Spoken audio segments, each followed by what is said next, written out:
नीति वचन अध्याय 1। दाऊद के पुत्र इज़राइल के राजा सुलेमान के नीति वचन।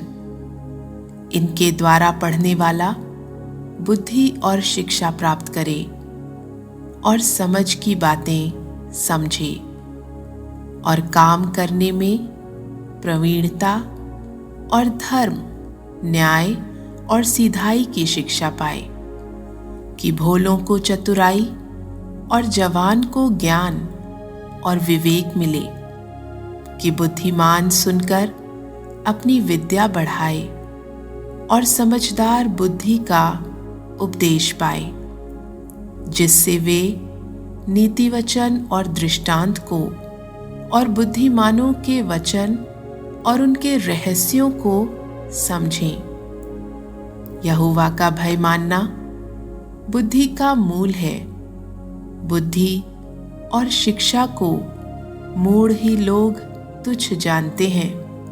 हे मेरे पुत्र, अपने पिता की शिक्षा पर कान लगा और अपनी माता की शिक्षा को ना तज, क्योंकि वे मानो तेरे सिर के लिए शोभायमान मुकुट और तेरे गले के लिए कंठ माला होंगी।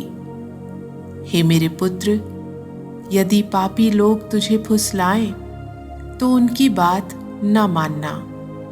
यदि वे कहें हमारे संग चल कि हम हत्या करने के लिए घात लगाएं, हम निर्दोषों की ताक में रहें, हम अधोलोक की नाई उनको जीवता कब्र में पड़े हुओं के समान समूचा निगल जाएं, हमको सब प्रकार के अनमोल पदार्थ मिलेंगे, हम अपने घरों को लूट से भर लेंगे। तू हमारा साझी हो जा, हम सबों का एक ही बटुआ हो।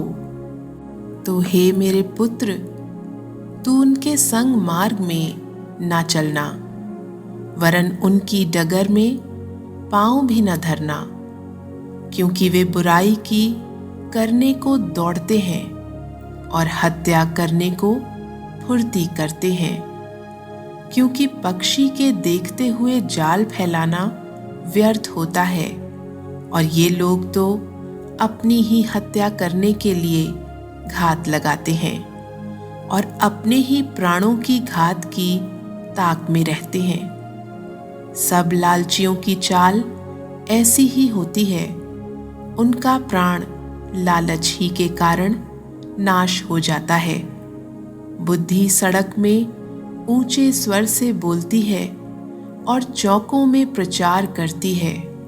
वो बाजारों की भीड़ में पुकारती है, वो फाटकों के बीच में और नगर के भीतर भी ये बातें बोलती है।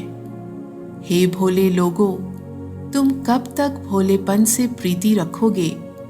और हे ठट्ठा करने वालों, तुम कब तक ठट्ठा करने से प्रसन्न रहोगे? और हे मूर्खों, तुम कब तक ज्ञान से बैर रखोगे? तुम मेरी डांट सुनकर मन फिराओ। सुनो, मैं अपनी आत्मा तुम्हारे लिए उंडेल दूंगी, मैं तुमको अपने वचन बताऊंगी। मैंने तो पुकारा, परंतु तुमने इनकार किया, और मैंने हाथ फैलाया, परंतु किसी ने ध्यान न दिया, वरन तुमने मेरी सारी सम्मति को अनसुनी किया और मेरी ताड़ना का मूल्य ना जाना। इसलिए मैं भी तुम्हारी विपत्ति के समय हंसूंगी, और जब तुम पर भय आ पड़ेगा, वरन आंधी की नाई तुम पर भय आ पड़ेगा और विपत्ति बवंडर के समान आ पड़ेगी, और तुम संकट और सकेती में फंसोगे, तब मैं ठट्ठा करूंगी। उस समय वे मुझे पुकारेंगे और मैं ना सुनूंगी। वे मुझे यत्न से तो ढूंढेंगे, परंतु ना पाएंगे, क्योंकि उन्होंने ज्ञान से बैर किया और यहोवा का भय मानना उनको ना भाया। उन्होंने मेरी सम्मति ना चाही, वरन मेरी सब ताड़नाओं को तुच्छ जाना। इसलिए वे अपनी करनी का फल आप भोगेंगे और अपनी युक्तियों के फल से अघा जाएंगे, क्योंकि भोले लोगों का भटक जाना उनके घात किए जाने का कारण होगा और निश्चिंत रहने के कारण मूढ़ लोग नाश होंगे। परंतु जो मेरी सुनेगा वो निडर बसा रहेगा और बेखटके सुख से रहेगा।